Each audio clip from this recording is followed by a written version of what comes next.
তেলাওয়াত করব, রাজি আছেন? মনে থাকবে? যারা কোরআন জানেন না, হুজুর কোরআন শিক্ষার আসর একটা করবেন সান্ধ্যকালীন রমজান মাসে। মুরব্বীরা, বয়স্করা যারা কোরআন পড়তে পারে না তারা এখানে এসে কোরআন শিখবেন, রাজি আছেন তো? আমরা কোরআন জেনে বুঝে মরতে চাই, রাজি আছেন?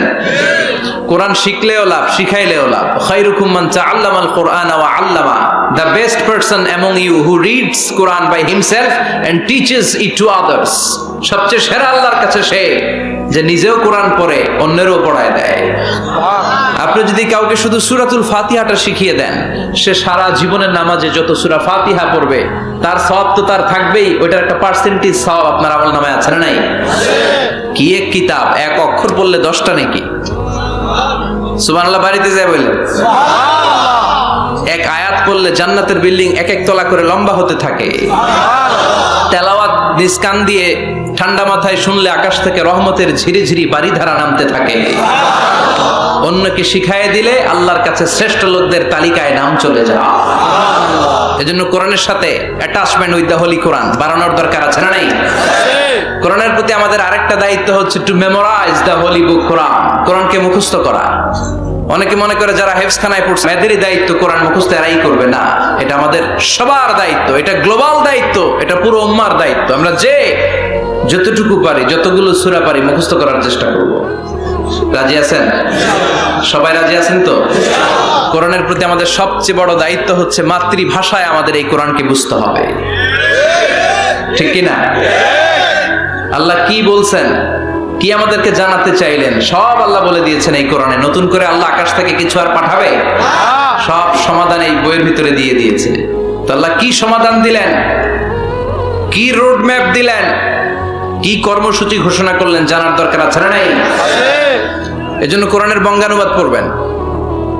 বাংলা ভাষায় কোরআন পাওয়া যায়, মোবাইলে অ্যাপস পাওয়া যায়, সব জায়গায় আমরা বলি মোবাইলের অ্যাপসে বাংলা কোরআন রাখবেন, তাফসীর রাখবেন। ইসলামিক লাইব্রেরিগুলো থেকে কোরআনের বঙ্গানুবাদ নিয়ে আসবেন। রমাদানের 7 খতম 8 খতমের কোনো দরকার নাই, একটা খতম দেন আর বাকি সময়টা মাতৃভাষায় পড়েন। আল্লাহ কি বলতে চাইলো?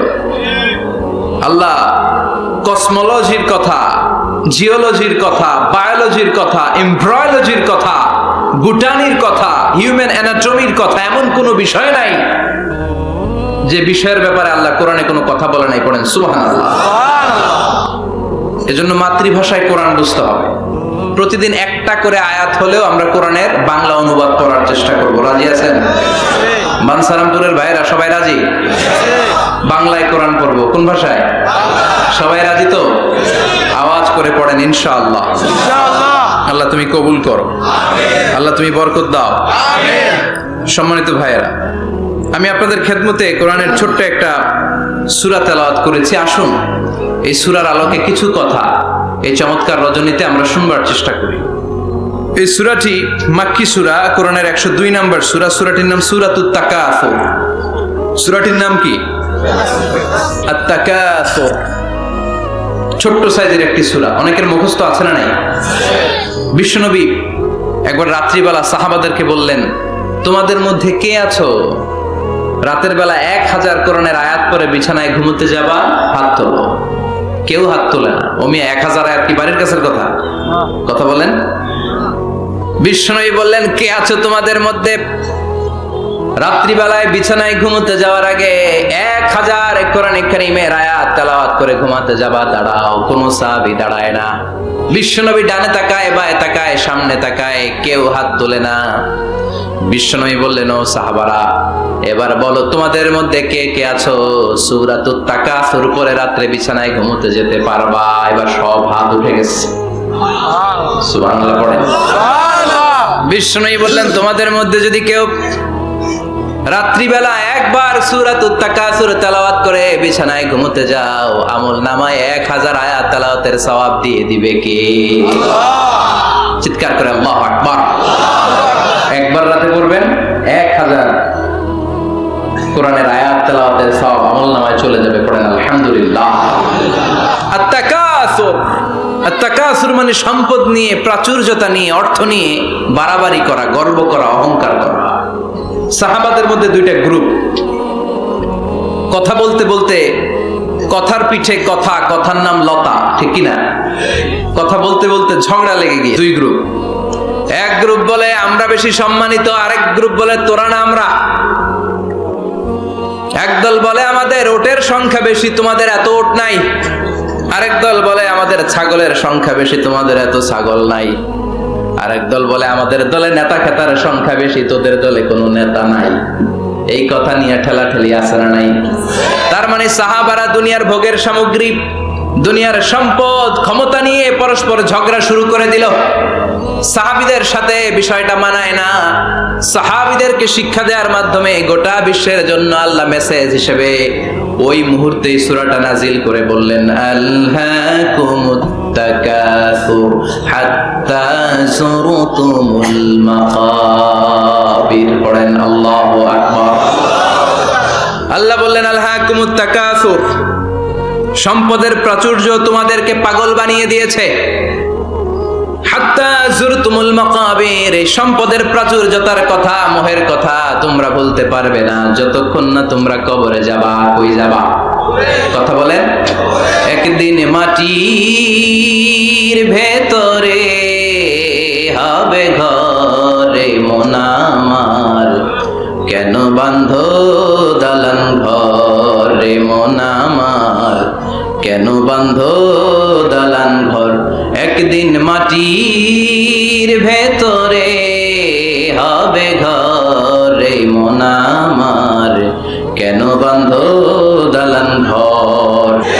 কবরের ঘর আসল ঘর, এটা আল্লাহ বুঝাতে চাইলেন। হাত্তা যুরতুমুল মাকাবির, মাকবার মানে কবরস্থান, এটার প্লুরাল হলো মাকাবের। আল্লাহ বললেন এই কবরস্থানে যাওয়ার আগ পর্যন্ত দুনিয়া কামানোর লোভ আর লালসা তোমাদের কমবে।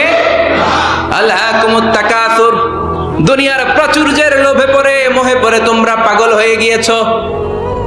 সম্পদ আর অর্থের বড়াই করতে করতে আখিরাতকে তোমরা বেমালুম ভুলে গিয়েছো। এই দুনিয়া আসল দুনিয়া নয়, আসল জগৎ হলো আখিরাতের জগৎ। বলেন ঠিক কি না? আলহাকুমুত তাকাসুর, অর্থ, সম্পদ, বিত্ত, বৈভব, ক্ষমতা, এগুলো অর্জনের আকাঙ্ক্ষা আমাদেরকে পাগল বানিয়ে দিয়েছে।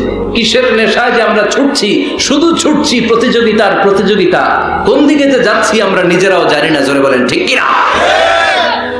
চাহিদার আমাদের শেষ নাই, যার যত বেশি তার চাহিদা তত বেশি। গাড়ি আছে বাড়ি চাই, বাড়ি আছে নারী চাই, এটা আছে ওটা চাই, ওটা আছে সেটা চাই, এরকম চাহিদা আছে না নাই? যারে আল্লাহ দিয়েছে বেশি তার চাহিদাও তত বেশি, ঠিক কি না? এজন্য আল্লাহ বললেন আলহাকুমুত তাকাসুর, তোমাদের চাহিদার কোনো কমতি নাই, তোমাদের চাওয়া পাওয়ার কোনো শেষ নাই। যার সাইকেল আছে সে মোটর সাইকেল চায়, মোটর সাইকেল আছে তো প্রাইভেট কার চায়, প্রাইভেট কার আছে মনে মনে ভাবে প্লেনে চড়তে পারলে একটু ভালো হয়। এরপরে কয় হেলিকপ্টার আছে না নাই? যিনি মেম্বার হয়েছেন তিনি ভাবলেন সামনে চেয়ারম্যান হইলে একটু ভালো হয়। যিনি আপনাদের ভোটে চেয়ারম্যান হয়ে গেলেন মনে মনে ভাবে এবার যদি একটু পার্লামেন্টে যাইতে পারি খারাপ হয় না।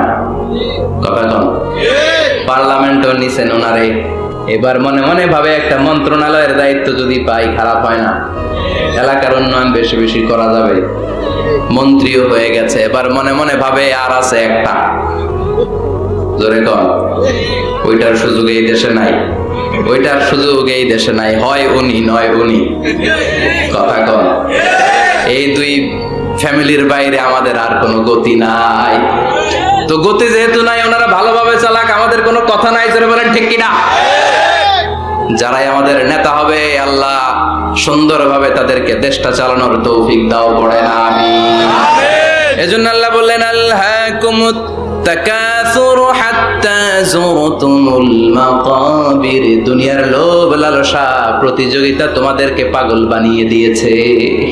পাগল পাগল হয়ে গিয়েছি, আরো চাই, আরো লাগবে আমার, আরো লাগবে, এরকম মানসিকতা আমাদের অন্তরের ভেতরে আছে না নাই? এই মানসিকতারে বলে ফকিরি মানসিকতা। কথা কন, বারবার যারা চায় রে কি বলেন? ফকিরনি। জুমার দিন জুমার নামাজের পরে 5 টাকা দিলেন, দেখবেন আপনারটা থাপা দিয়ে দৌড়ে আরেকজনের কাছে যায়। ওনারটা নিয়ে আবার আরেকজনের কাছে যায়, যেদিকে টাকা দেয় ওইদিকে উনি আসে না নাই? কারণ নাম হলো ফকির। নাম কি?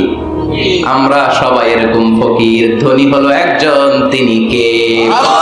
ইয়া আইয়ুহান নাসু আনতুমুল ফুকারাউ ইলাল্লাহ ওয়াল্লাহু হুয়াল গনিয়ুল হামিদ। আল্লাহ বললেন, গোলাম তোরা সবাই ফকিরের বাচ্চা। আমরা কি? ওই যে কয় না, ফকিরের বাচ্চা কইতে প্রেস্টিজে লাগে, কিন্তু কোরআনে কিন্তু আল্লাহ কয়ে দিচ্ছে আনতুমুল ফুকারা ইলাল্লাহ, তোমরা সবাই আল্লাহর দিকে ফকির। কারণ আমরা রাতে দিনে সব সময় বিপদে পড়লে চাই একজনের কাছে, তিনি কে? অসুস্থ হলে কাঁদি একজনের কাছে, তিনি কে? তুফান হইলে, বন্যা হলে একজনের ডাকি, তিনি কে? বানসারামপুর তুফান হয় না? বন্যা হয় না? সিডর হয় না? কারা ডাকে? দেখবেন তুফান হইলে মুসলমানরা যেমনি ডাকে, হিন্দুরাও ডাকে, বৌদ্ধরাও ডাকে, নাস্তিকরাও নাস্তিকতা ভুলে যায়, তখন জিকির চলে একজনের, তিনি কে? আমি বরিশালে গিয়েছিলাম বাসে করে, ফিরে আসছি লঞ্চে। এই একবার সাগরের ভেতরে, নদীর ভেতরে তুফানে পড়েছি। সেই দিন চিনতে পেরেছি আল্লাহ কারে কয়। কারণ আমি শহরে বড় হয়েছি, সাঁতার জানি, স্বাভাবিক সাঁতার, এদিকে ফালাইলে ওদিকে যাইতে পারবো, কিন্তু নদী কি সাঁতরে পারাইতে পারবো? কথা কর। প্রচন্ড তুফান, সদরঘাটে ভিড়তে আর 2 ঘন্টা বাকি।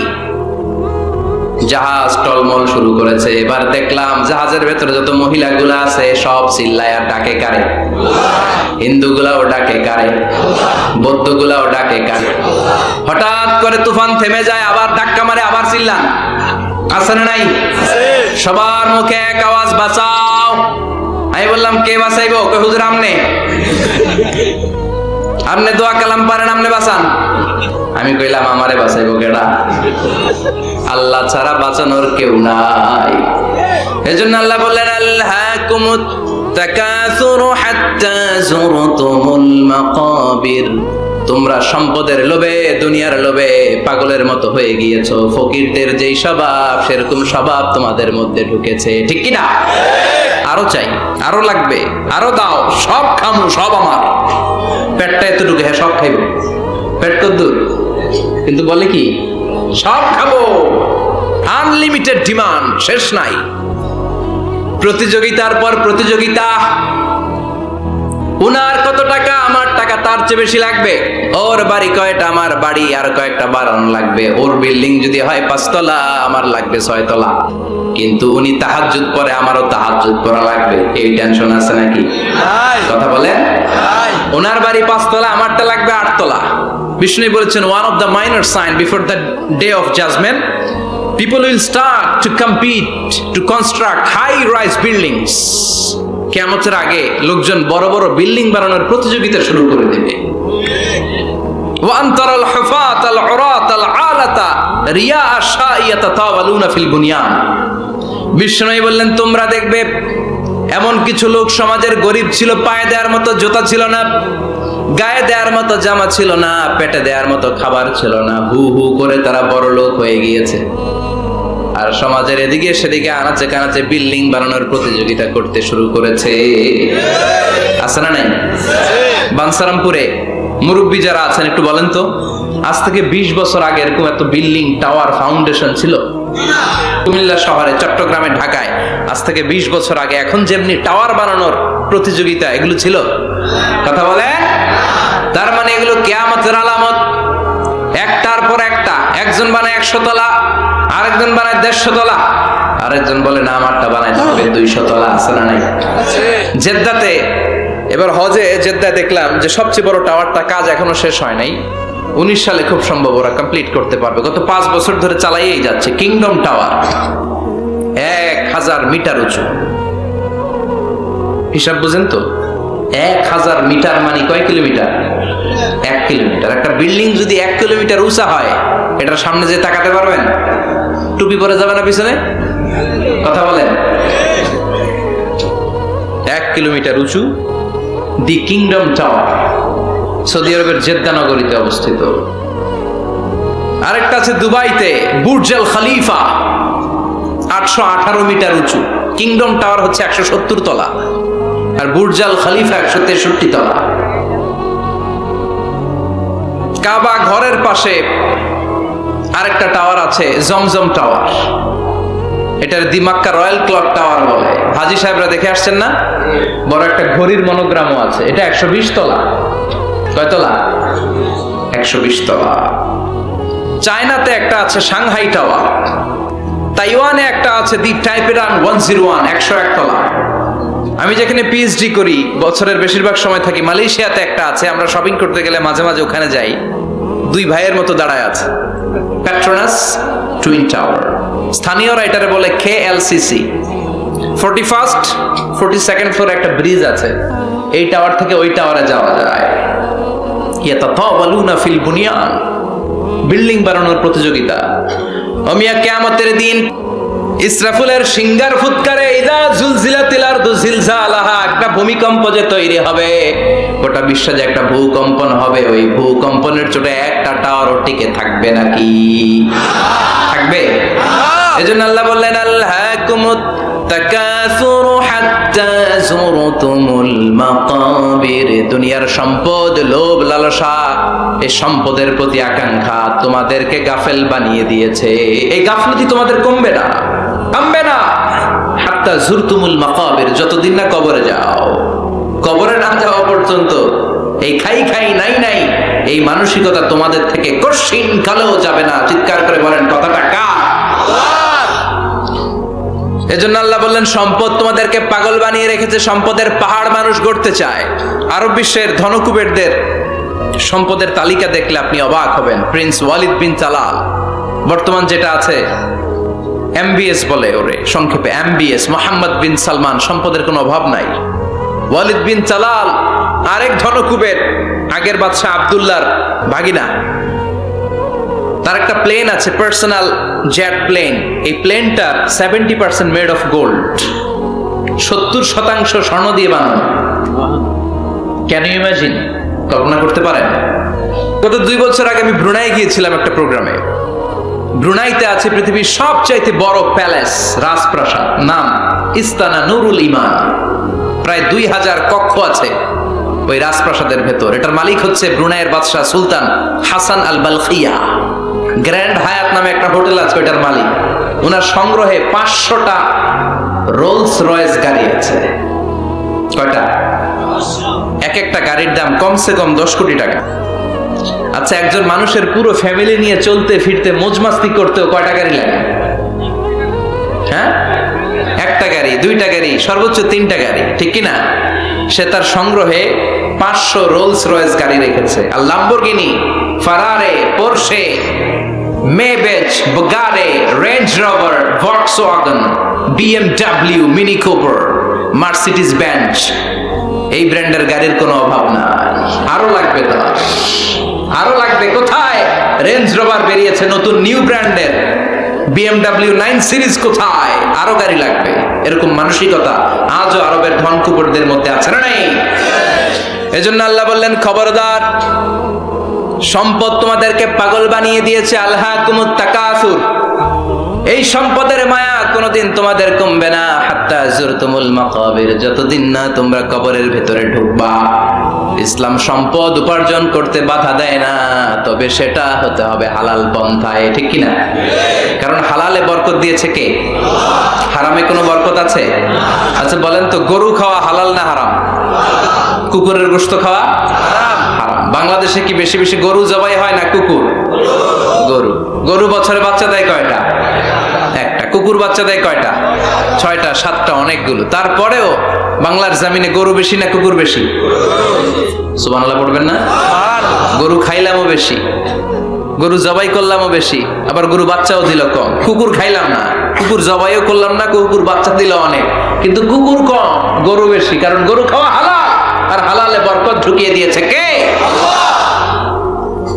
এজন্য আল্লাহ বললেন গোলাম, হালালে বরকত, হালাল পন্থায় কোটি কোটি টাকার মালিক হন, ইসলামে বাধা নাই। তবে নিসাব পরিমাণ সম্পদ হলে যাকাত দিতে বলেছে কে? ওয়াফি আমওয়ালিহিম হাক্কুন লিসসাইলি ওয়াল মাহরুম। তোমার সম্পদের মালিক শুধু তুমি নও, না খেয়ে থাকা সমাজের গরিবদের ওই সম্পদে ভাগ আছে না নাই? অনেকে যাকাতের শাড়ি দেয়, যাকাতের লুঙ্গি দেয়, জাকাতের শাড়ি বলতে, জাকাতের লুঙ্গি বলতে কোনো লুঙ্গি নাই, ঠিক কিনা? জাকাত হচ্ছে এমন পরিমাণের সম্পদ আপনি একজনকে দিয়ে দিবেন, ওই সম্পদ পেয়ে জীবনে আর কোনোদিন যেন তার আরেক জায়গায় জাকাতের টাকা নিতে হাত পাতা না লাগে। কিন্তু জাকাতের শাড়ি দেয়, আছে না নাই? পত্রিকায় বিজ্ঞপ্তি দেয়, আবার ওই শাড়ি আনতে যায় পদপৃষ্ট হয়ে লোকজন মারা যায়, এরকম টাকা আছে না নাই? এজন্য আল্লাহ বললেন খবরদার, সম্পদ উপার্জন করো, কিন্তু নিসাব পরিমাণ সম্পদের মালিক হলে যাকাত দিবা। ওয়াল্লাযীনা ইয়াকনিজুনা আয-যাহাবা ওয়াল ফিদ্দাতা ওয়া লা ইউনফিকুনাহা ফী সাবিলিল্লাহ ফাবাশশিরহুম বিআযাবিন আলীম। যারা সম্পদের মালিক হয় কিন্তু আমার রাস্তায় যাকাত দেয় না, ও নবী তাদেরকে আপনি কঠিন আযাবের সুসংবাদ দেন। পড়েন নাউযুবিল্লাহ। ও মিয়া, আযাবের কি সুসংবাদ হয় না দুঃসংবাদ? কিন্তু আল্লাহ সুসংবাদ বললেন কেন? কারণ আযাবটা বড় করা হবে। যাকাত যারা দেয় না, ব্যাংক ব্যালেন্স করে, এফডিআর করে, সঞ্চয়পত্র কিনে রাখে, ফ্ল্যাটের পর ফ্ল্যাট কিনে রাখে, জমির পর জমি কিনে রাখে, যাকাত দেয় না, ওদের শাস্তি হবে ভয়ঙ্কর। শাস্তির তীব্রতা বোঝানোর জন্য আল্লাহ বললেন সুসংবাদ। ছেলে পরীক্ষায় ফেল করেছে, গণিত পরীক্ষায়, মা বলে ফেল করছস, তোর বাপে আসুক, এমন মাইট দিবে, মাইট খেয়ে মজা টের পাবি। ও মিয়া, মাইট দিলে কি মজা লাগে না ব্যথা লাগে?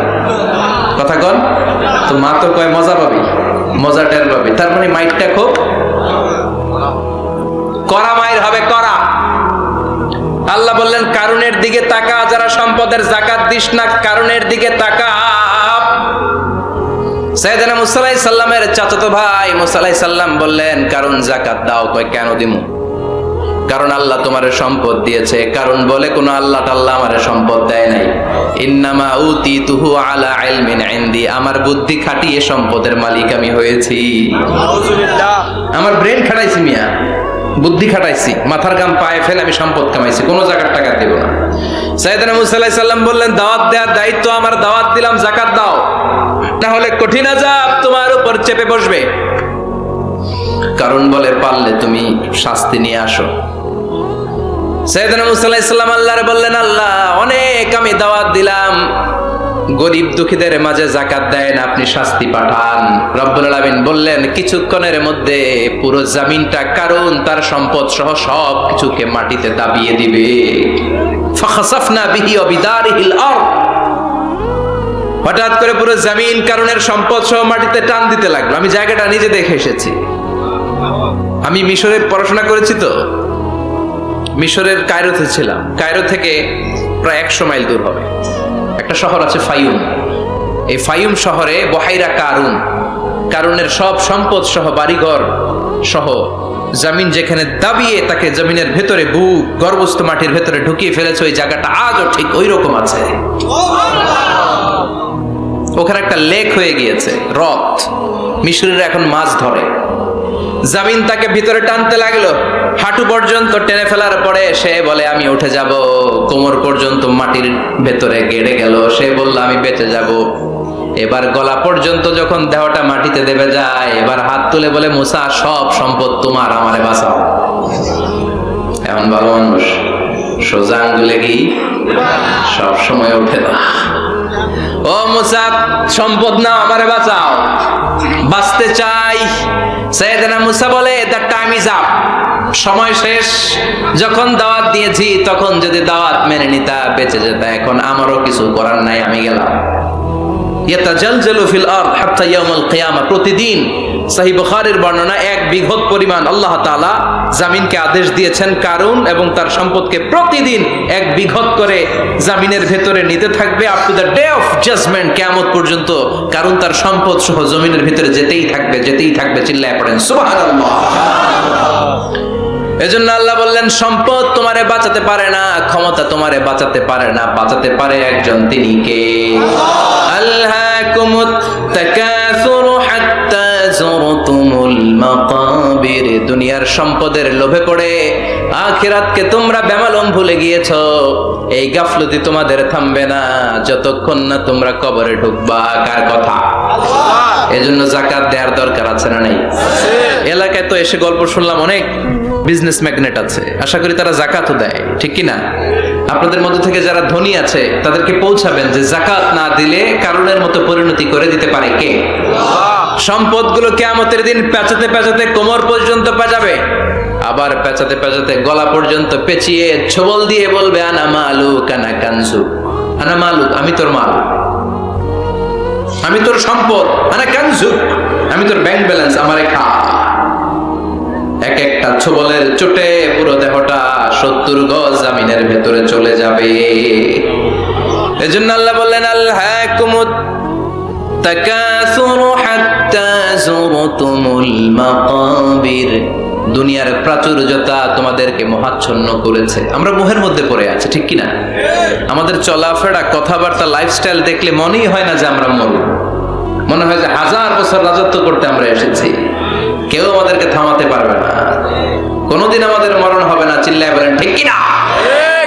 এই দুনিয়াটা আসল জীবন না, আসল জীবন কবরের জীবন। এই দুনিয়ার দৃষ্টান্ত আল্লাহর কাছে হলো 4টা স্বর্ণের টুকরার মতো আর 3টা লাশের মতো। স্বর্ণের টুকরা কয়টা, লাশ কয়টা? বনি ইসরাইলের জামানাতে 3 জন যুবক কর্মের সন্ধানে, কাজের সন্ধানে বেরিয়েছিল। হঠাৎ করে তারা এক গুপ্তধন পেয়ে যায়। গুপ্তধনে তারা পেয়েছে 4টা বড় বড় স্বর্ণের টুকরা। কয়টা? মহা খুশি, খুশিতে বাকবাকুম। চিন্তা করলাম আমরা আজীবন খেয়ে পড়ে চলে যেতে পারবো, কিছুই করা লাগবে না। 3 জন মিলে স্বর্ণ নিয়ে বসে প্ল্যান করলো ভাগ বটোয়ারা করার আগে একজন বাজার থেকে রুটি কিনে নিয়ে আয়, আগে পেট ভরে খেয়ে নেই, তারপরে ভাগ বটোয়ারা। একজন রুটি আনতে গিয়েছে, ওই 2 জন ভাবতে শুরু করলো যেটাতে রুটি আনতে পাঠাইছে ওইটা যদি মেরে দিতে পারি তাহলে ভাগাভাগির আর কোনো কাম নাই। স্বর্ণ কয়টা? তুই নিবি 2টা, আমি নেব 2টা। আর যে রুটি কিনতে গিয়েছে সে মনে মনে ভেবেছে রুটির মধ্যে বিষ মাখিয়ে নিয়ে যায়। কি মাখিয়ে নিয়ে যায়? ওই 2টা বিষ খাইয়া ঠুস। সব যেই চিন্তা ওই কাজ, রুটির মধ্যে বিষ মাখিয়ে নিয়ে এসেছে। 2 বন্ধু ওইটারে ধরে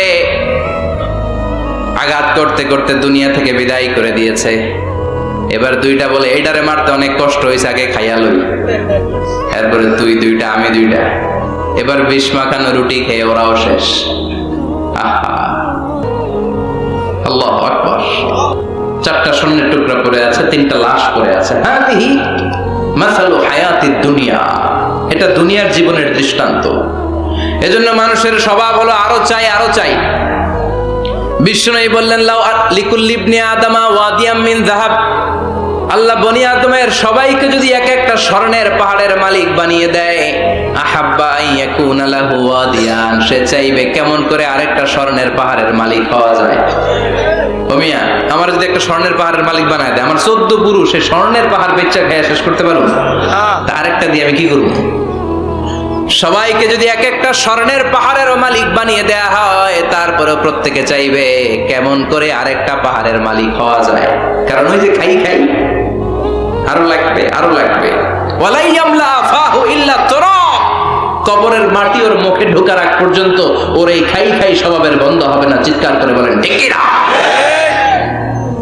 এজন্য আল্লাহ বললেন কবরে না ঢুকলে তোমাদের এই আকাঙ্ক্ষা থামবে না, লোভ লালসা বন্ধ হবে না। হাত্তা যুরতুমুল মাকাবির, কবরে তোমাদেরকে যেতেই হবে, মরতে তোমাদেরকে হবে।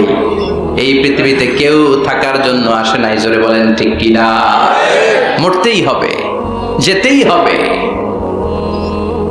চলে যেতেই হবে। এজন্য বিশ্বনবী বলতেন আকসিরু যিকরা হাযিমিল লাযাত, জীবনের সব স্বাদ আল্লাহকে নিঃস্বাদ করে দেয়, পানসা করে দেয়। ওই মৃত্যুর কথা বেশি বেশি স্মরণ করবা। জীবনের স্বাদ আল্লাহ সব কিছুকে পানসা করে দেয়। কোন জিনিস? মরণ। চিল্লায় বলেন কোন জিনিস? আর জোরে বলেন কোন জিনিস? সুনিশ্চিত যেতেই হবে, কোনো সন্দেহ আছে?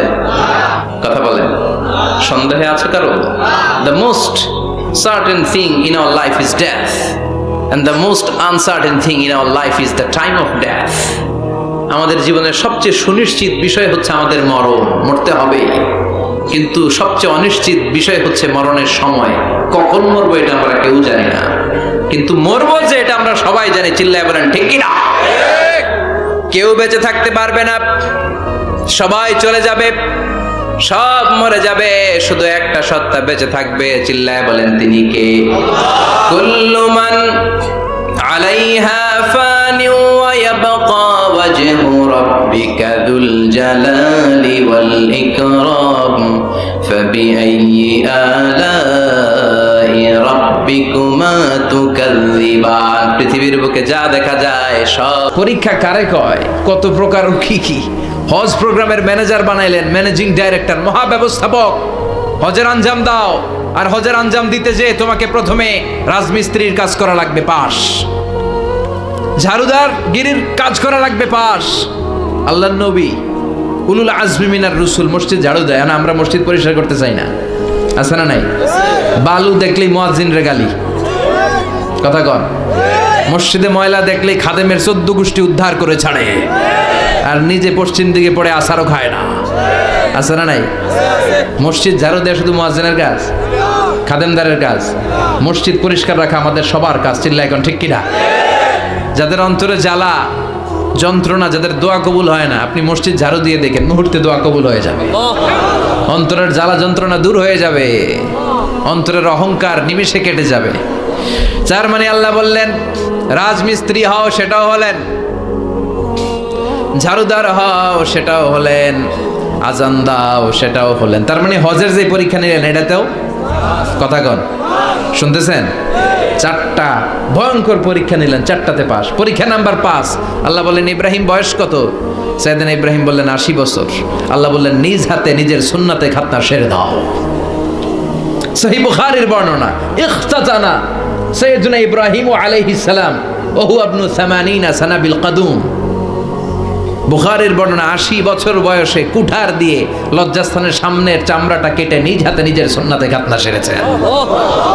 এমনি এমনি আল্লাহর প্রিয় হন নাই, এমনি এমনি গোটা বিশ্বের মানুষদের লিডার হন নাই। পরীক্ষার পর পরীক্ষা দিয়ে তিনি আল্লাহর সম্মানের চেয়ারে আসীন হয়েছেন। চিল্লায় বলেন ঠিক কিনা? এজন্য আল্লাহ বললেন ওয়াইয বিতালা ইব্রাহিম রাব্বুহু বিকালিমাতিন ফাতাম্মাহুন্না ক্বালা ইন্নী জাইলুকা লিন-নাসি ইমামা। ও নবী, স্মরণ করুন সেই সময়ের কথা যখন আমি আমার খলিল ইব্রাহিমকে অনেকগুলো পরীক্ষা নিয়েছিলাম, আর প্রতিটি পরীক্ষায় আমার খলিল সফলতার সাথে উত্তীর্ণ হয়েছিল। ফলাফল স্বরূপ আমি ইব্রাহিমকে জানিয়ে দিলাম, যাও ইব্রাহিম, গোটা বিশ্বের মানুষের জন্য তোমার নেতা বানাইয়া দিলাম। তিনি আমাদের নেতা, leader of the all human being on earth. পৃথিবীতে যারা আছে সবার নেতা। চিল্লা এখন ঠিক কিনা? এত বরকতের মানুষ, এত বরকতের ফ্যামিলি, ওনার ফ্যামিলি, ওনার ফ্যামিলি যেখানে তাকিয়েছে ওইখানে বরকত, যেখানে পা লেগেছে ওইটা বরকত। যেই মাটিতে হাত দিয়েছে মাটিটারে সোনা বানিয়ে দিয়েছে কে? সাইয়েদনা ইব্রাহিমের পা লেগেছিল একটা পাথরে, ওই পাথরটারে মুসল্লা বানিয়ে দিল কে? ওয়াত্তাখিযু মিন মাকামি ইব্রাহিমা মুসাল্লা। আল্লাহ বললেন ইব্রাহিমের দাঁড়ানোর জায়গার পাথরটারে তোমরা মুসল্লা বানিয়ে নাও। হজ করছেন কারা কারা দেখি? অথবা উমরা? আরো বাড়ছে উমরা করতে, মাশাআল্লাহ। যাদের হাত ওঠে নাই এরাও যেন আল্লাহ অতি শীঘ্রই হজ করতে পারে, উমরা করতে পারে। আরে কি বরকতের জায়গা! আল্লাহ বারবার নসিব করো তুমি, কি বরকতের জায়গা। প্রতিদিন 120টা রহমত নাজিল হয় এই কাবা ঘরকে কেন্দ্র করে। সিত্তুন আলী তাইফিন, 60টা রহমত যারা খালি তাওয়াফ করে। এই তাওয়াফের ইবাদতটা ওই জায়গা ছাড়া পৃথিবীর কোথাও করা যায়? কথা বলেন। এজন্য 60টা রহমত যারা তাইফিন তাওয়াফ করে, আর 40 লিল মুসাল্লিন, আর 40টা রহমত যারা কাবা ঘরে নামাজ পড়ে। 40 আর 60 100, বাকি রইল কয়টা? ওয়াল 20 লিন-নাযিরিনা ইলাল কাবা। বাকি 20টা যারা তাওয়াফও করে না, সালাতও পড়ে না, খালি কাবা ঘরের দিকে তাকায় থাকে। কাবা ঘরের দিকে ফেল ফেল করে তাকায় থাকলো, আমলনামায় 20টা রহমত নাজিল করে কে? এত বরকতের ফ্যামিলি। সাইয়েদনা ইব্রাহিম সন্তান হলো ইসমাইল, স্ত্রীর নাম হাজার। 3 জনের ফ্যামিলি। চিল্লায় বলেন কয়জন? এই 3 জনের ফ্যামিলির এত বরকত, যেই জায়গায় হাত লেগেছে জায়গাটারে বরকতময় করেছে কে? যেখানে পা লেগেছে বরকত দিয়ে ভরে দিয়েছে কে? সাইয়েদনা ইব্রাহিম রাজমিস্ত্রিগিরি যখন করতেছিলেন, বানাতে বানাতে আর নাগাল পায় না। আল্লাহ বলে এই পাথরটার উপরে দাঁড়াও। উনি দাঁড়ালেন, এবার যতটুকু উপরে ওঠা লাগে পাথরটা অটোমেটিক্যালি উপরে উঠে যায়, যতটুকু নামা লাগে অটোমেটিক্যালি নিচে নেমে যায়। পৃথিবীর কোনো পাথরে আপনি ইচ্ছা মতো লাথি মারলো এখানে পায়ের দাগ পড়বে? সাইয়েদনা ইব্রাহিম ওখানে দাঁড়ানোর সাথে সাথে উনার ফুটপ্রিন্ট পাথরের মধ্যে লেগে যায়। কাবা ঘরের পাশে গোটা বিশ্বের মানুষের কাছে চিরম্লান করার জন্য, চিরস্মরণীয় করে রাখার জন্য কাবা ঘরের পাশে আল্লাহ পাথরটার স্থান দিয়েছেন। মাকাম ইব্রাহিম, বিশ্বনবী তাওয়াফ করার পরেই ওই জায়গায় 2 রাকাত নামাজ পড়তেন। আপনারাও যারা হজ উমরা করবেন, তাওয়াফ করার পরেই মাকাম ইব্রাহিমে 2 রাকাত সালাত পড়া সুন্নাত। তার মানে পা লাগছে, ওইটা হয়ে গেছে আমগো মুসাল্লা। সাইয়েদনা ইব্রাহিমের পা যেখানে লাগছে ওটা আমাদের কি? সুবহানাল্লাহ কইবেন না? আর ওনার ছেলের পা যে জায়গায় লাগছে ওটা হয়ে গেছে জমজমের কুয়া। ছোট্ট বাচ্চা ইসমাইলকে রেখে দিয়ে আমরা যারা বলি বিবি হাজেরা, আসলে হাদিসের ভাষায় হাজার, তিনি সাফা পাহাড় থেকে মারওয়া পাহাড়ে দিলেন দৌড়। কোথায় পানি? পানি নাই। মরুভূমির বালির মধ্যে সূর্যের তাপ যখন পড়ে যায়, মরিচিকার মতো ঝলসানির একটা দৃশ্য ভেসে ওঠে, মনে হয় সাগরের পানি, আসলে পানি নাকি। তিনি সাফায় যায়, যে দেখে পানি নাই। মারওয়াতে যায়, যে দেখে পানি নাই। পানির সন্ধানে হাজার আলাইহিস সালাম 7 বার 2 পাহাড়ের মাঝখানে দৌড়াদৌড়ি করলেন। ওই পাহাড়ের মাঝখানে এই মহিলার পায়ের ছাপ লেগে গেল। এই দৌড়াদৌড়িটা আরশের উপর থেকে আল্লাহ এত সুন্দর উপভোগ করেছেন। আল্লাহর কাছে এই মহিলার দৌড়াদৌড়িটা এত ভালো লেগেছে, কিয়ামত পর্যন্ত সব হাজীদের জন্য এই জায়গায় দৌড়াদৌড়িটা আল্লাহ ওয়াজিব করে দিয়েছে। এই জায়গায় দৌড়াদৌড়ি না করলে হজ হবে না, উমরা হবে না। এই দৌড়াদৌড়িটা, মহিলাটার স্যাক্রিফাইস, হৃদয়ের আবেগ আর ভালোবাসাটা আল্লাহর কাছে এত পছন্দনীয় হয়েছে, কিয়ামত পর্যন্ত আল্লাহ চান সবাই দৌড়াবে, আমি উপর থেকে দেখব। ওয়াজিব করে দিলেন। যার পা যেই জায়গায় লাগছে খালি বরকত। হঠাৎ কল কল কল কল আওয়াজ শুনতে পেলেন, সাফা মারওয়া থেকে দৌড়ে আসলেন কাবার কাছে। এসে দেখলেন ফেলে রাখা দুধের বাচ্চা ইসমাইলের পায়ের ধাক্কায় জমিন থেকে পানি বের হতে শুরু করেছে। কলকল কলকল আওয়াজ। ওনারা আরবি ভাষা জানতেন না। সাইয়েদনা ইব্রাহিম, ইসমাইল, হাজার এরা সুরিয়ানি ভাষার মানুষ ছিলেন। সুরিয়ানি ভাষায় উনি বসে পানি যাতে মরুভূমির বালুতে লেগে শুকিয়ে না যায়, বালু দিয়ে বাঁধ দিতেছে। আমরা বাঁধ দেই না পানি আটকানোর জন্য? দেখেন নাই মনে হয়? দেখেন নাই? পানি আটকানোর জন্য বাঁধ দেই আমরা। হাজার এসে বালু দিয়ে বাঁধ দিতেছে নিজে নিজে, আর নিজের সুরিয়ানি ভাষায় বলতেছে জাম জাম, মানে থাম থাম, পানি যাইস না তুই।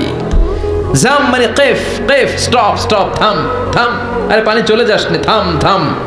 ওনার মুখ নিঃসৃত এই ঝাম ঝাম শব্দ দুইটা আল্লাহ এত পছন্দ হয়েছে, কিয়ামত পর্যন্ত আল্লাহ এই কুয়ার নাম ঝমঝমের কুয়া করে দিয়েছে। বরকত আর বরকত। ছেলেকে মিনার প্রান্তরে রেখে জবাইয়ের দৃশ্যটা আল্লাহর ভালো লেগেছে। কিয়ামত পর্যন্ত ঈদুল আজহাতে সবাই আমরা প্রাণী শুইয়ে এরকম জবাই করব, এটা আল্লাহ ওয়াজিব করে দিয়েছে। যার মানে এমন ফ্যামিলি খালি বরকত আর বরকত। আর আল্লাহ বললেন এই ফ্যামিলিতে আমি কিতাবও দিয়েছি, নবুয়তও দিয়েছি। ওয়াজআলনা ফি যুররিয়াতিহিন নুবুওয়াতা ওয়াল কিতাব। সাইয়েদনা ইব্রাহিমের ফ্যামিলির ভেতরে আমি নবুয়ত দিয়েছি, কিতাব দিয়েছি। এই পৃথিবীতে যত নবীর নাম আপনি বলবেন সবগুলো সাইয়েদনা ইব্রাহিমের নাতিপুতি। লক্ষাধিক নবী পৃথিবীতে, 5-7 জন ছাড়া। কজন ছাড়া? উপরের 5-7 জন ছাড়া যত নবী আপনি নাম বলতে পারবেন, যাদের নাম জানি কিংবা জানি না, সব সাইয়েদনা ইব্রাহিমের বংশধর, ওনার নাতিপুতি। ওনার আল্লাহ 86 বছর বয়সে দিলেন সাইয়েদনা ইসমাইল আলাইহিস সালামকে। ওনার বয়স যখন 100 তখন দিলেন সাইয়েদনা ইসহাক আলাইহিস সালামকে। তাহলে ওনার প্রথম ছেলের নাম? দ্বিতীয় ছেলে? আওয়াজ করে বলেন, প্রথমটা? দ্বিতীয়টা? ইসহাক। দুর্ভাগ্যজনক হলেও সত্য, ইসমাইলের চেনে কোনো নবী আল্লাহ দেন নাই, কোনো নবী নাই। সব নবী এই চেনে।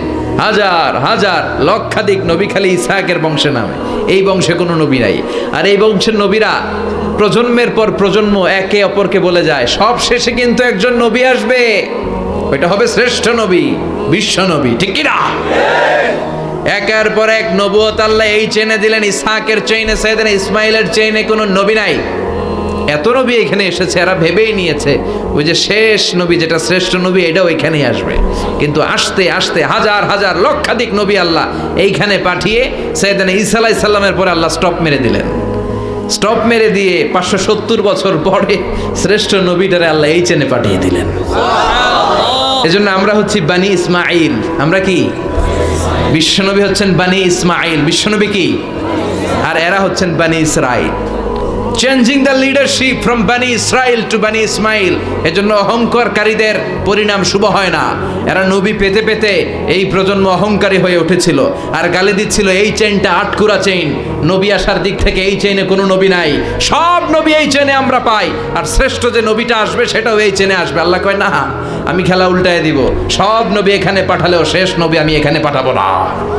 শেষ নবী আল্লাহ তাআলা সাইয়েদনা ইসমাইলের চেইনে পাঠিয়ে দিয়েছেন। চিৎকার করে পড়েন আল্লাহু আকবার। পৃথিবীর সর্বশ্রেষ্ঠ তিনটা ধর্ম, ইহুদিবাদ,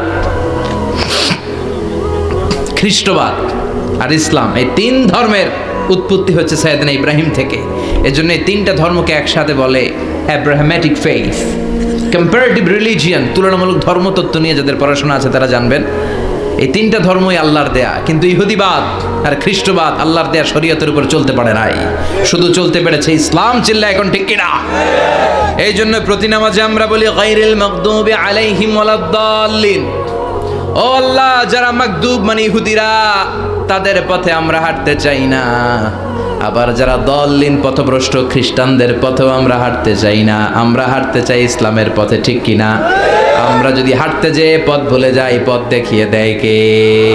আমি যদি কোনো দিন পথ ভুলে যাই, হাতছানি দিয়ে কাছে নিও, মমতার বন্ধনে আমায় বেঁধে সব ভুল ক্ষমা করে দিও। চিল্লায় পড়েন আমিন। আল্লাহ বললেন ওয়াজআলনা ফি যুররিয়াতিহিন নুবুওয়াতা ওয়াল কিতাব। আমি সাইয়েদনা ইব্রাহিমের বংশের মধ্যে নবুয়ত দিয়েছি, কিতাবও দিয়েছি। সাইয়েদনা ইব্রাহিম আলাইহিস সালামের উপর কিতাব আছে না নাই? কি নাম কিতাবের? সুহুফে ইব্রাহিম। কোরআনে নাই? আছে না নাই? ইন্না হাযা লাফিস সুহুফিল উলা সুহুফি ইব্রাহিম ওয়া মূসা। সুবহানাল্লাহ পড়েন। অনেকে আল্লাহ কিতাব দিয়েছে, নবুয়ত দিয়েছে, সব নবীদের বাবা বানিয়েছে। ওনার উপাধি হচ্ছে আবুল আম্বিয়া। আবার ওনার নামে আল্লাহর কোরআনের ভেতরে 114 সূরার একটা সূরা আছে না নাই? সূরাটার নাম সবাই কোন? আলিফ লাম রা। কিতাবুন আনজালনাহু ইলাইকা লিতুখরিজান নাসা মিনাজ যুলুমাতি ইলান নূর। সুবহানাল্লাহ পড়েন। সূরা ইব্রাহিম আলিফ লাম রা কিতাবুন আনজালনাহু ইলাইকা। ওই নবীর নামে কোরআনের ভিতরে সূরা দিয়েছে কে? আল্লাহ। আবার আল্লাহ বললেন গোলাম জেনে রাখো উনি তোমাদেরকে মুসলমান নামকরণ করেছেন। তাই ইসলামে যারা অন্তর্ভুক্ত হবে সব মুসলমানদের পিতা আমি আল্লাহ তারা নির্বাচিত করেছি। মিল্লাত আবিকুম ইব্রাহিম হুয়া সাম্মাকুমুল মুসলিমিন। আওয়াজ করে বলেন মুসলিম জাতির পিতার নাম কি? আমাদের জাতির পিতা কেডা? সবাই কোন? মনে থাকবে না ভুল করবেন? ভুল করবেন? জাতির পিতা কে? চিল্লায় বলেন জাতির পিতা কে? মিল্লাত আবিকুম ইব্রাহিম ওয়া সাম্মাকুমুল মুসলিমিন। যিনি তোমাদেরকে মুসলমান বলে অভিহিত করেছেন। আবার আল্লাহ বললেন ইব্রাহিম সবাইরে তুমি মুসলমান নাম রাখলে তুমি মুসলমান হও। আসলিম ক্বাল আসলামতু লিরাব্বিল আলামিন। বলতে দেরি, কালিমা পড়ে মুসলমান হতে দেরি নাই। চিল্লায় পড়েন আল্লাহু আকবার। আবার আল্লাহ বলে আমার নবী ইব্রাহিম এমন নবী, এই নবীর মতো বিনয়ী নবী নাই। ইন্না ইব্রাহিম লাহালিমুন আওয়াহুম মুনীব।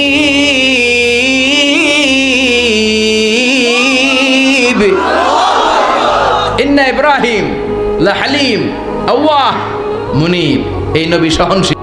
পড়েন সহনশীলতার কোনো অভাব নাই, যেটার অভাব আমাদের মধ্যে সবচেয়ে বেশি। কথা কন, আমাদের বাংলাদেশিদের মধ্যে সহনশীলতার অভাব আছে না নাই? নিজে যেই দল করি এটাই ভালো, বাকি সব কালা। আছে না নাই? আমি তাবলীগ করি তো আমি ভালো, বাকি সব বাতিল। আমি জামাত ইসলাম করি তো আমি হক, বাকি সব বাতিল। আমি আহলে হাদিস তো আমি সেরা, আমার মতো সেরা কেউ নাই। এরকম অসহনশীল মানসিকতা আছে না নাই? নিজে যেটা বুঝি এটাই ভালো, বাকিরা কেউ ভালো না, বাকি কেউ ভালো না। আহা কি ভয়ঙ্কর অবস্থা। কিন্তু সাইয়েদনা ইব্রাহিমের অভ্যাস এটা ছিল না, উনি সহনশীল ছিলেন। আমাদের বাংলাদেশে দেখেন কত ইসলামিক দল, কত পীরের মুরিদ, কত পীর। এই দেশে যত পীর, অনেক দেশে জনগণ এত নাই। কথা কন, এত পীর এই দেশে, অনেক দেশের জনসংখ্যাও এত না। এক ইসলাম, এক কোরআন, এক নবী, তারপরে গুতাগুতি আছে না নাই? কেউ কাউরে দেখতে পারে না, ঠেলাঠেলি। হ্যাঁ, এ কাফের, তুই কাফের, তোর নানা কাফের, তোর 14 গোষ্ঠী কাফের, তোর পীর সাহেব কাফের, আছে না নাই? কয় আমার পীর সাহেব কাফের হলে তোর পীর সাহেবের 14 গোষ্ঠী কাফের। ওই কাফের মরলে যেখানে কবর দেয়া হবে, ওই কবরের উপরে যে ঘাস উঠবে, ওই ঘাস যে গরু খাবে, ওই গরুর দুধ যে খাবে, ওইটাও কাফের। কথা কন, আছে না নাই? কেউ কারো ভালো সহ্য করতে পারে। একজন বলছিল, ভাই এই বাংলাদেশের জাতীয় খেলা হাডুডু হইলো কেন? আমাদের জাতীয় খেলার নাম, কথা কন, দেখছেন একটা সামনে যাইতে চাইলে বাকি সবাই ঠ্যাং ধরে নিচের দিকে নামে, আছে না নাই? সামনে যেতেই দিবে না, ভালো কাজ করতেই দিবে না, কারো ভালোটা কেউ সহ্য করে না। উপরের দিকে উঠতে চাইলে ঠ্যাং ধরে ওইটারে নামায়। এজন্য আমাদের জাতীয় খেলা হাডুডু। কথা বলেন। আল্লাহ বললেন সাইয়েদনা ইব্রাহিমের চরিত্র কিন্তু এমন ছিল না। ইন্না ইব্রাহিম আলা হালিমুন আওয়াহুম মুনিব। আমার ইব্রাহিম ছিল সহনশীল। আল্লাহু আকবার। আমাদের বাংলাদেশিদের এখন সবচেয়ে বেশি দরকার এটা, সহনশীলতা। আমরা অযাচিত মন্তব্য করতে দ্বিধাবোধ করি না, কমেন্টস করতে দ্বিধাবোধ করি না। ফেসবুকে, ইউটিউবে কমেন্টস আছে না নাই? কার ব্যাপারে তুমি কমেন্টস করো, কি বিষয়ে কমেন্টস করো, ওই বিষয়ে আদৌ তোমার ধারণা আছে কিনা, পড়াশোনা আছে কিনা, তুমি ওইটাতে স্পেশালিস্ট কিনা, কোনো ধারণা। ইচ্ছে মতো কমেন্ট আছে না নাই? ইচ্ছে মতো মন্তব্য, একে অপরের প্রতি হিংসা, কোনো ভালোবাসা নাই, মহব্বত নাই। এক নবীর উম্মত, এক লা ইলাহার পতাকার তলে আমরা দাঁড়িয়ে, চিল্লায় বলেন ঠিক কিনা? তারপরে গুতাগুতি, কিলাকিলি, কেউ কাউরে দেখতে পারো। আল্লাহ তুমি হেফাজত করো, আমাদের মধ্যে তুমি ঐক্য তৈরি করে দাও, হিংসা জিঘাংসা তুমি হৃদয় থেকে দূর করে দাও। আবার আল্লাহ বললেন ইন্না ইব্রাহিম কানা উম্মাতান ওয়াহিদা। আমার খলিল ইব্রাহিম শুধু সহনশীল নয়, আমার খলিল ইব্রাহিম একাই একটা উম্মত। এটা একটা কথা হইলো, একা একটা উম্মত হইতে পারে? আমরা সবাই উম্মত, কোটি কোটি মানুষ, ফলে বিশ্বনবীর উম্মত, উম্মতে মুহাম্মাদে, ঠিক কিনা? একজন কি একটা উম্মত হইতে পারে? আল্লাহ বলেন ইব্রাহিম এমন নবী, একাই একটা উম্মত। সুবহানাল্লাহ পড়েন।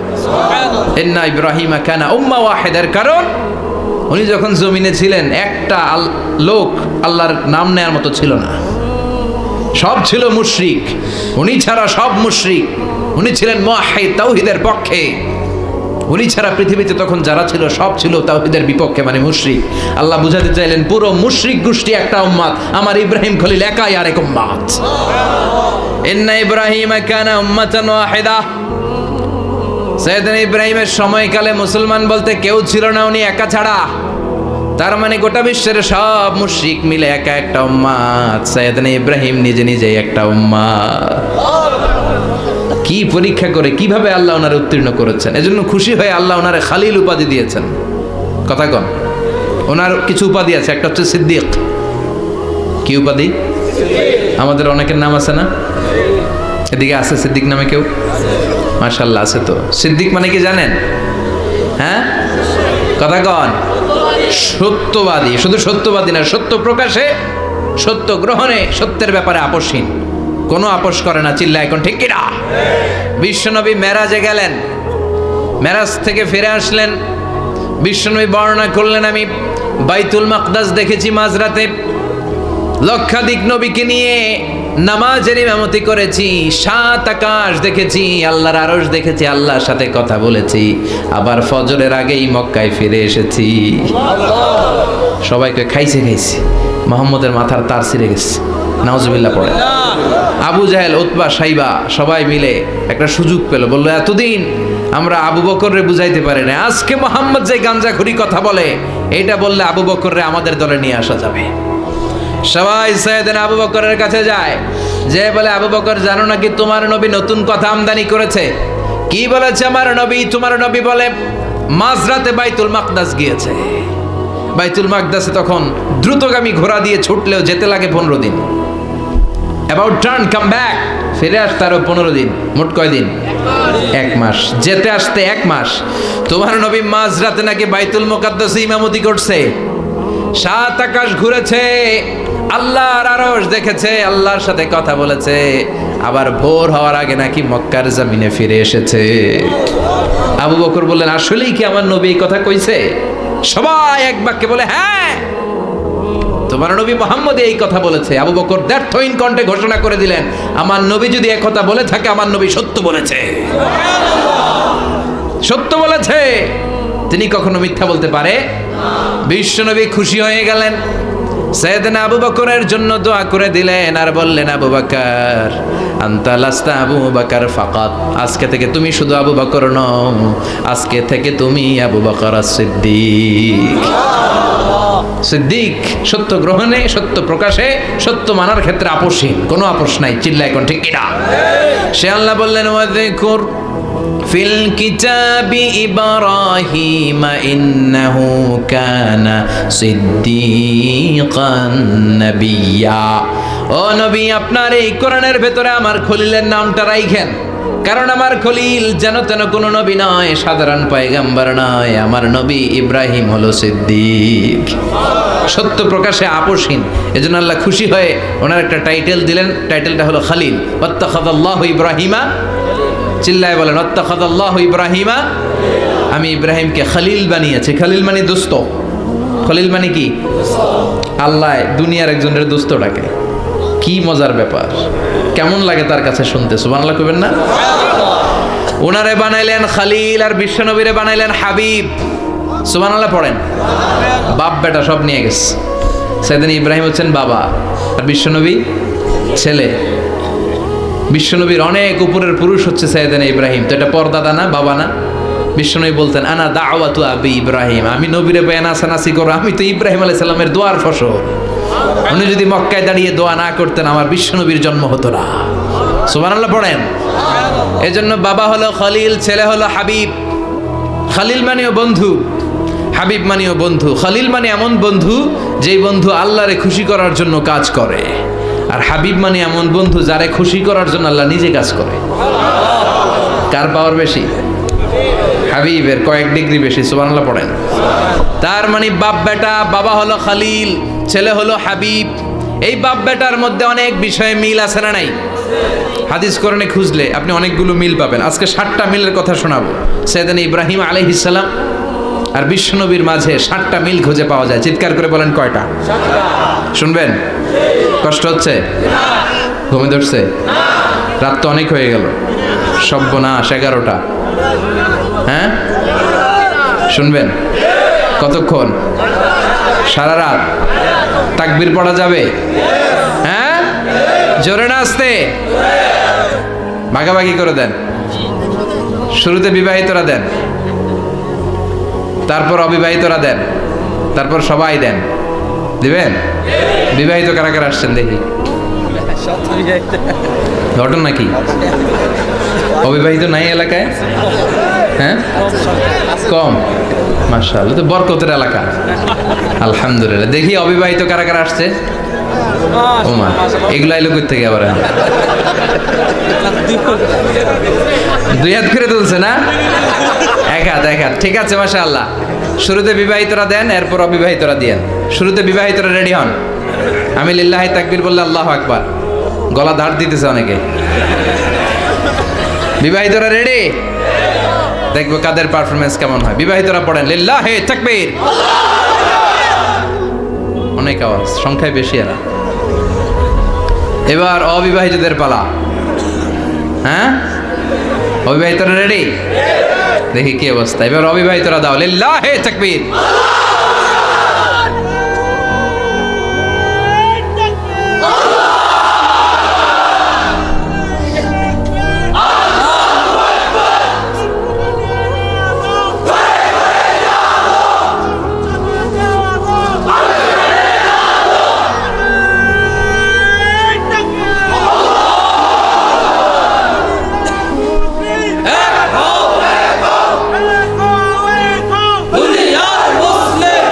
মাশাআল্লাহ, সবাই মিলে 3টা পড়েন, লিল্লাহি তাকবীর, লিল্লাহে তাকবীর, লিল্লাহে তাকবীর।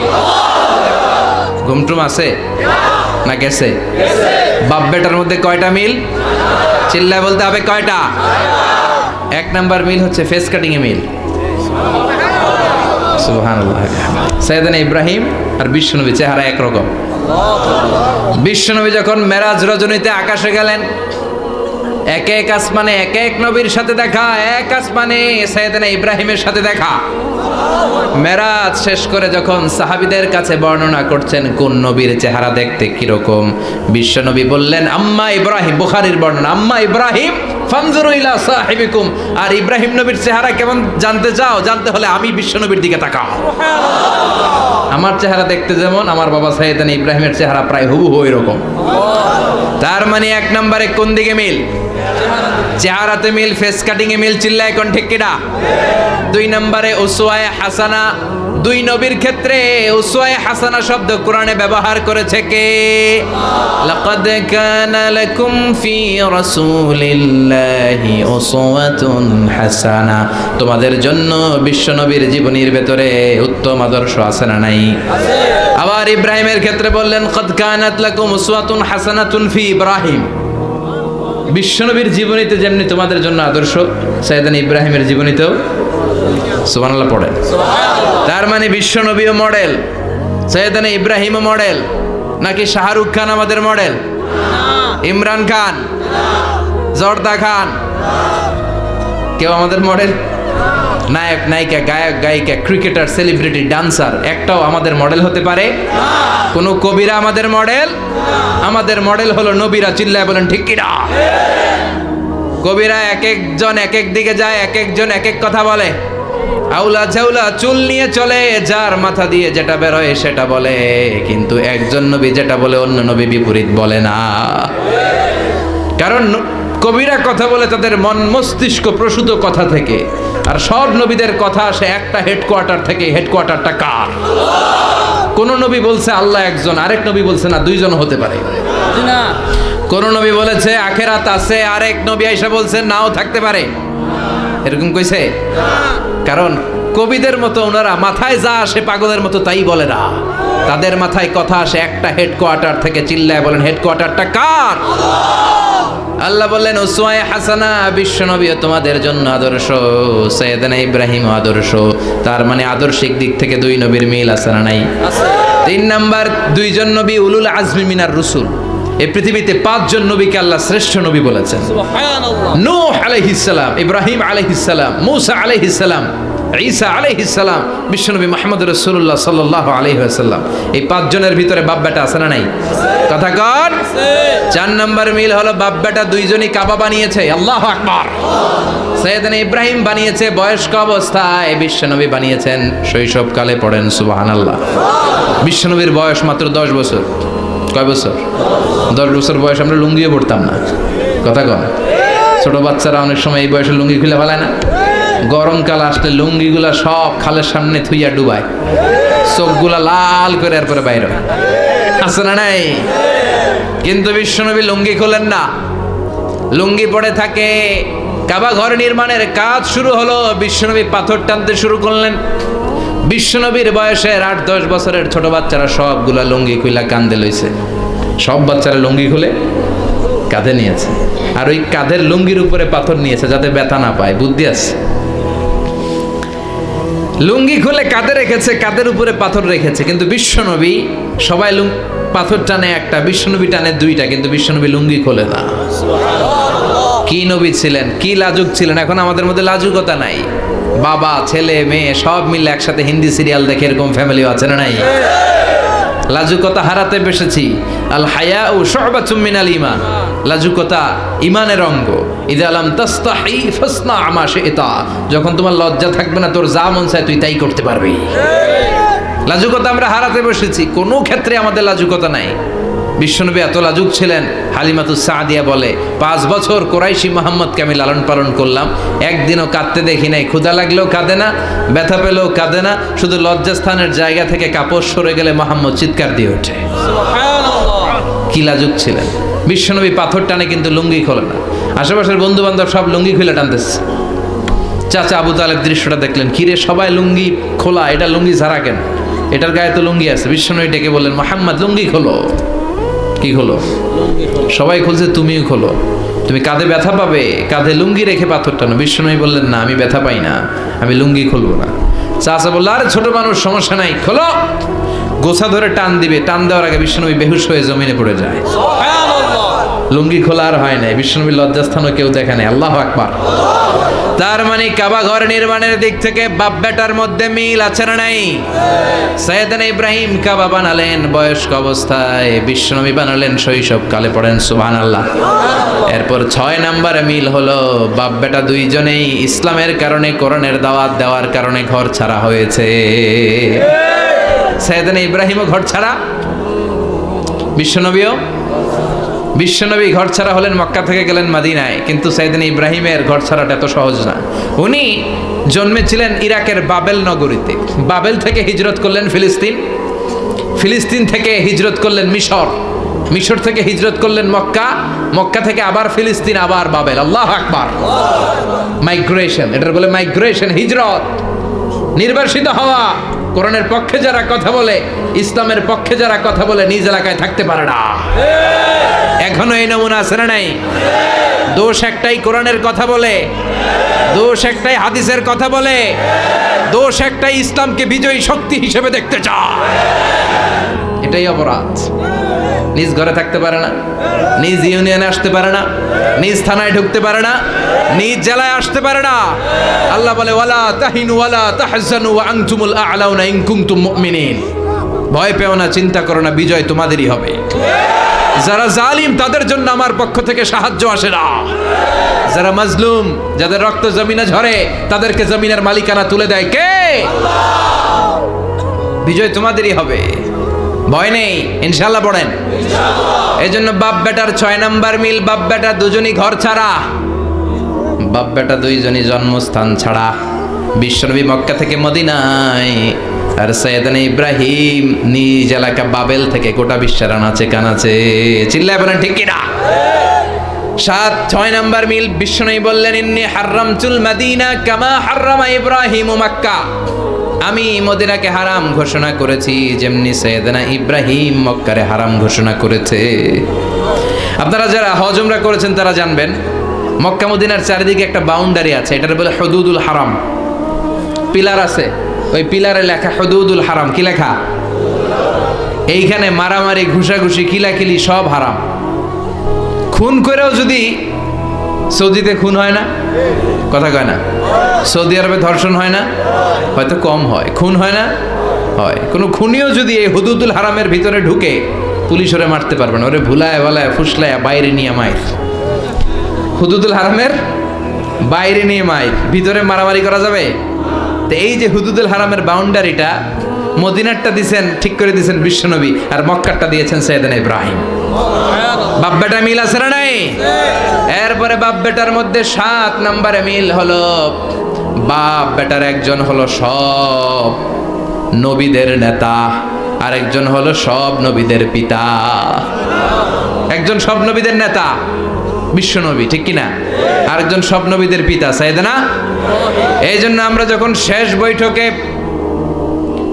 বৈঠকে নামাজের শেষ বৈঠকে যখন সালাম ফেরার জন্য প্রস্তুতি নেই, তার আগে বাপ বেটা দুইজনের উপরে সালাম আছে না নাই? একটা দুরুদ আছে না নাই?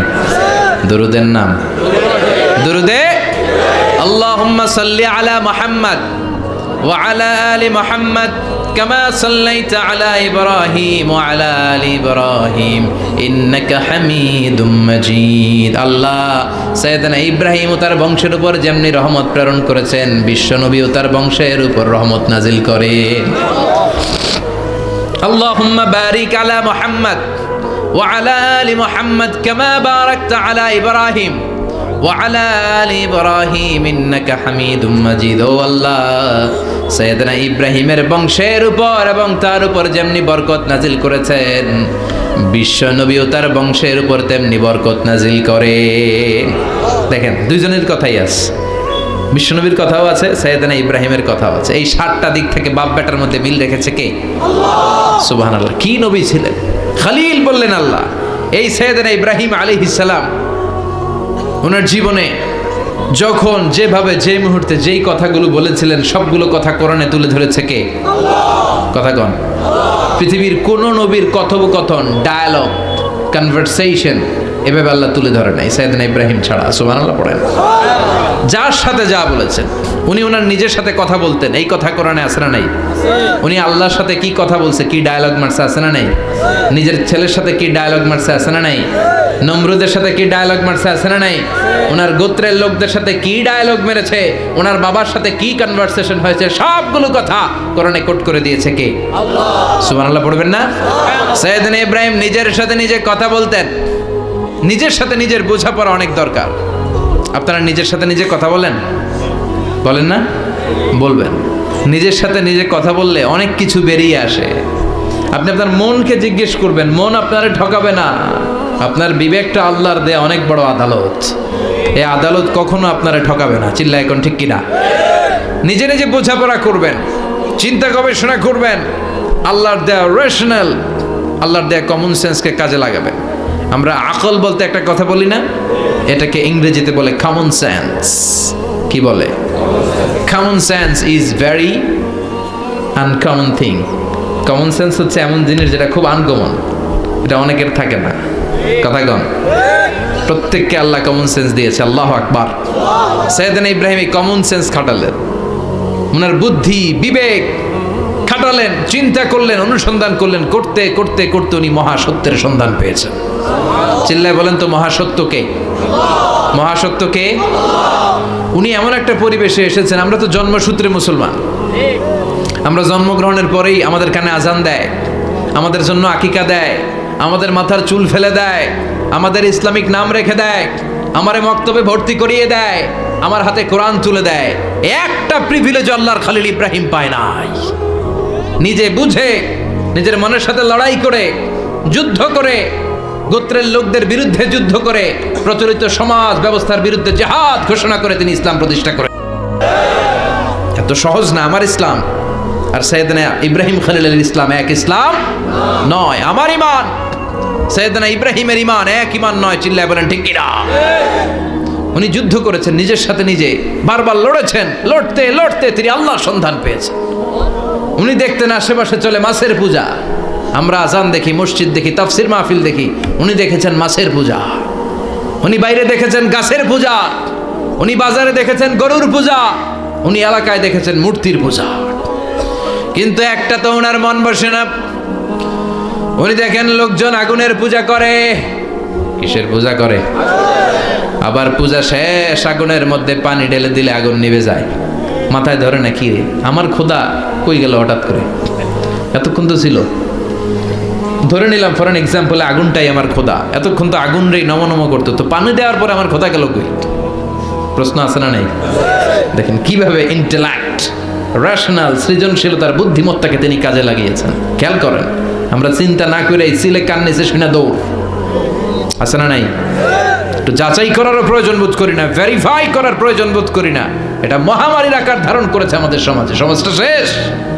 সাইয়েদনা ইব্রাহিম ভাবলেন আগুন আমার রব হয় কি করে, এটাতে পানি ঢাললে এটা গেল কই? তিনি বললেন না, আগুন আমার খোদা হতে পারে না। এরপর দেখলেন সবাই গাছের পূজা করে। কিসের পূজা? ঘরে যখন লাকড়ি দরকার, গাছ নামক খোদারে কোপাইয়া সাজ করে ফেলে। কথা বুঝে নাই মনে হয়? যারা গাছের পূজা করে, যখন লাকড়ি দরকার, কাঠের দরকার, তখন খোদারে কি করে? কোপায়। কোপায়া সাইজ। তো খোদারে কোপায়, এটা কেমন খোদা? এরপর দেখলেন কিছু লোক গরুর পূজা করে। কিসের পূজা? এদেশেও আছে না নাই? তাদেরকে কটাক্ষ করছি না, সব ধর্মের প্রতি শ্রদ্ধা রেখেই বলছে। ভাবেন, রিথিঙ্ক করেন, পুনরায় ভাবেন। তো তিনি দেখতে পেলেন গরুর পূজা করে। আবার যখন জুতা বানানো দরকার, গরু জবাই করে ওই গরুর চামড়া দিয়া জুতা বানায়া পড়ে। আছে না নাই? আমাদের হিন্দু ভাইরা তো চামড়ার জুতা, গরুর চামড়ার জুতা পরে না, না? হ্যাঁ, আছে না নাই? তো এইটারে খোদা মানে কি করে? খোদার গায়ের চামড়া দিয়ে জুতা, কত বড় বেয়াদব! চিন্তা করছেন? খোদার গায়ের চামড়া দিয়ে ওই বেয়াদবটা পায়ে জুতা পড়ে। মাথায় ধরে? একটাও সাইয়েদনা ইব্রাহিমের মাথায় ধরে না। এরপর সাইয়েদনা ইব্রাহিম দেখলেন মূর্তির পূজা করে। বিশাল বিশাল মূর্তিগুলোর সামনে দাঁড়িয়ে চোখের পানি ছাড়ে পড়ে, যো তো মিটানা চাহে জীবন কা তৃষ্ণা, সুবহ শাম বল বন্দে কৃষ্ণ কৃষ্ণ কৃষ্ণ। আছে না নাই? মূর্তিগুলোর সামনে যেয়ে পড়ে বন্দে মাতরম বন্দে